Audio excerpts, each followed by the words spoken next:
From Wish TV and the All Indiana Podcast Network, this is the News 8 Daily 8 Podcast with Wish TV's Kylie Conway. A Wish TV News 8 update. Hi, this is Kylie Conway, and this is your News 8 Daily 8 for Tuesday, April 12th. A mainly dry day is expected for your Tuesday. Can't rule out an isolated shower and storm or two, but more widespread development won't happen until closer to daybreak tomorrow morning. Highs today will rise into the upper 60s to low 70s. IMPD says a man is dead after being shot just northwest of the downtown area. Officers responded to 18th and Montcalm streets just after 5 this morning on 2 calls, one for shots fired and another for a welfare check. Officers found the victim shot at least once. He died there at the scene. Investigators haven't said what they think led to the shooting. There's also no word on who they believe the gunman could be. And a search is on for the driver who slammed into a house, then ran off. The crash left the car hanging sideways in the garage. If you weren't watching Daybreak this morning, you missed the live pictures of all of this in the aftermath. The car hanging out of the house, it was crazy. It happened about 4 this morning on Cordova Drive in a neighborhood off Southport Road. Police who were there at the scene told our mobile news tracker, Kevin Rotterman, that 2 people were in the car and the passenger stayed, but the driver took off. Police say the passenger and the family in the home are okay. A Purdue University police officer at the center of a video capturing a dramatic arrest will not face criminal charges. IT8 interviewed Special Prosecutor Rodney Cummings. He says that Officer John Selk acted well within the boundaries of the law. Now, we first showed you the video of the arrest in February. It shows Officer Selk using force to arrest student Adonis Tuggle. At the time, police said Officer Selk responded to a call from a woman who said she was being held against her will. Video from the officer's body-worn camera shows Tuggle being asked by Officer Selk to step away from his then-girlfriend's car. Cummings says his investigation found that Selk had legal authority to use reasonable force after Tuggle refused 3 requests to move to the rear of the vehicle and then began to fight the officer. Cummings says this is an issue of a person that was involved in a domestic relationship behaving in a way he should not have. He also says Tuggle used race to deflect his wrongful behavior. He had her keys. She couldn't leave. People in the community are calling and saying, hey, you need help. He's trying to pull her out of the car. And the officer intervened. That's what we expect our officers to do. Cummings says Tuggle committed multiple criminal offenses, but that he will not file charges at the request of Officer Selk, the Purdue University Police Department, and other people involved. IT8 also reached out to Tuggle's lawyer and Purdue University Police Department. Neither replied. State police are expanding part of its investigation into the Dephi murders of Abby Williams and Libby Durman. It involves the Anthony Shots social media account. Troopers now want to hear from anyone who communicated with the account on a platform called Yellow, which is now known as Yubo. State police previously said Anthony Shots used Snapchat and Instagram. They say the person behind the account used it to get personal information from girls, including photos and addresses. No arrests have been made in the Dephi murders. They did question Kagan Klein, who is currently charged with 30 counts of child pornography. And we stay with IT8. In a newly filed lawsuit in the FedEx mass shooting, the families of 5 of the 8 victims are suing the company nearly a year after the tragedy. The families and their attorneys argue the shooting was preventable. The lawsuit names FedEx, its parent companies, and Securitas, one of the largest private security companies in the world. The companies are accused of failing to warn workers of an active shooter on the property and failing to report the signs of a potentially dangerous person. 8 different lights that have gone out in this world needlessly. Personally, this is a never-ending struggle. This will not stop. If something can be done to even slightly increase the procedures and the policies, and not just FedEx, but everywhere else, to let people know that this can't happen again. FedEx and Securitas have yet to respond to the lawsuit. Both attorneys say they have no plans on suing the city of Indianapolis or Marion County. An Indianapolis family is pressing for answers about a 20-year-old found shot to death in a car. It happened last July on Georgetown Road near 47th Street. The family of Elijah Ellis says he went to the store and was gone for 15 minutes before someone shot him. His mother and grandmother are pleading for the killer to come forward. Turn yourself in. What if it was you? What if it was somebody in your family? We're not sleeping well. We're not eating well. I mean, it's just, I don't understand it. I just want them to do the right thing and let us have some peace about why you killed him. Why? The family and police ask anyone who might know anything to please give that information and come forward. We will soon learn if the federal mask mandate on public transportation will continue. The mandate is set to expire Monday. Right now, people must wear masks when using public methods of travel, like planes and buses. Many U.S. airlines say they'd like the mask mandate to end, but with cases starting to rise in parts of the country, the White House is weighing the options. Officials say the CDC will release a new framework within days to help make that decision.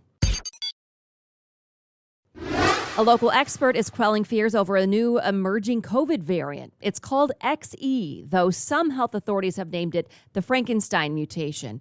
Dr. Christopher Doring with Franciscan Health says the new variant does not come as a surprise because COVID rapidly grows and evolves. Here he explains the nickname Frankenstein and what experts know about XE so far. What appears to have happened with the XE is that you have gotten kind of a recombinant version that's formed as a result of BA1 and BA2 sort of mixing some of their features. BA1 is the original Omicron strain. Right now, Dr. Doring says we shouldn't be overly concerned about XE. Preliminary data from the World Health Organization shows it appears to be the easiest to catch mutation to date, but its severity remains unknown.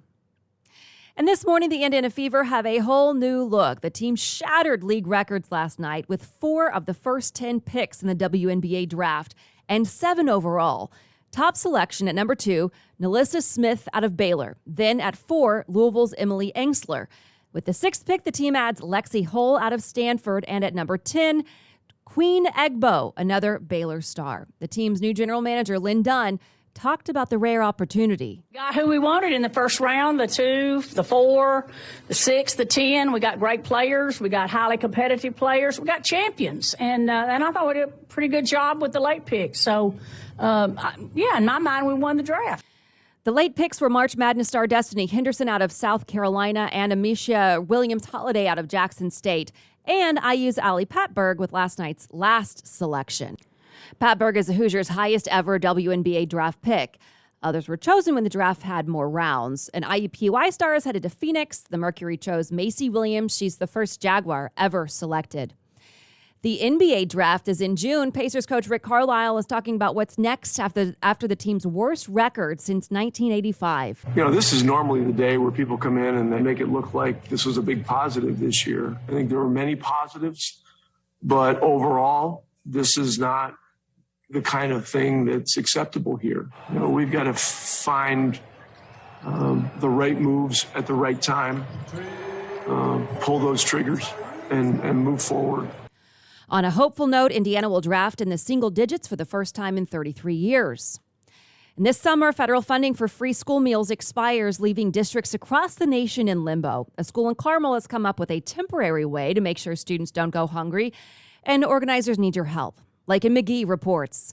It feels really good to help someone out, and it makes me feel accomplished. I know that I'm helping people who really need it. And that's exactly what these students at West Clay Elementary are doing. Through the Carmel Summer Meals Program, they want you to please help donate food. All this food that's next to you, how does it make you feel to see all of that?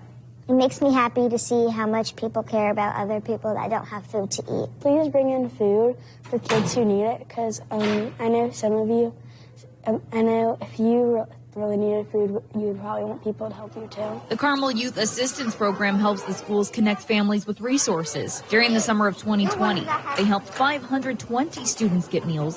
In 2021, that number dropped to 376 students. Oh yeah, I got pizza. Melissa Yarger anticipates an increase in need once emergency SNAP benefits end in June. I'm a little nervous.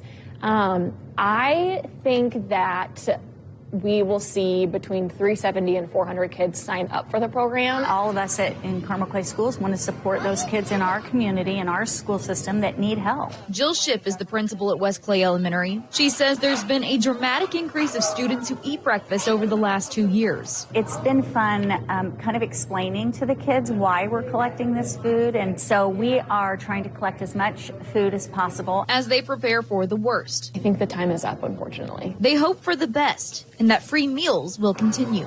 In the meantime, it makes me feel happy that the school provides food for them. Now it's a waiting game to see what happens.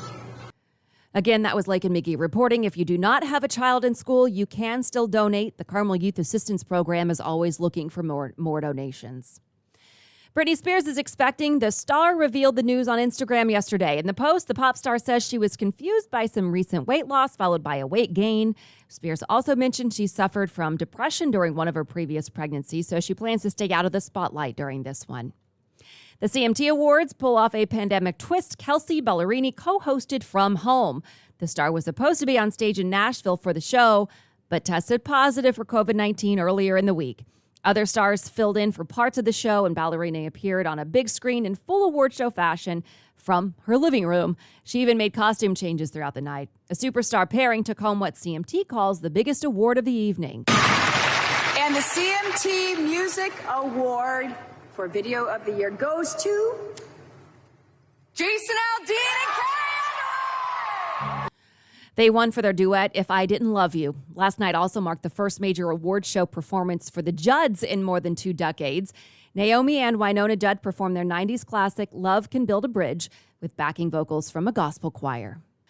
This has been your News 8 Daily 8 for Wish TV. I'm Kylie Conway, online at wishtv.com, and follow us on Facebook when you search Wish TV. This is the News 8 Daily 8 podcast with Wish TV's Kylie Conway. A Wish TV News 8 update on demand for even more on demand and on the go. Connect with Wish TV on Facebook at wishtv.com and on the free Wish TV mobile app. Thank you for listening, and be sure to like, subscribe, and follow this podcast for updates every weekday morning on the All Indiana Podcast Network and wherever you get your podcast.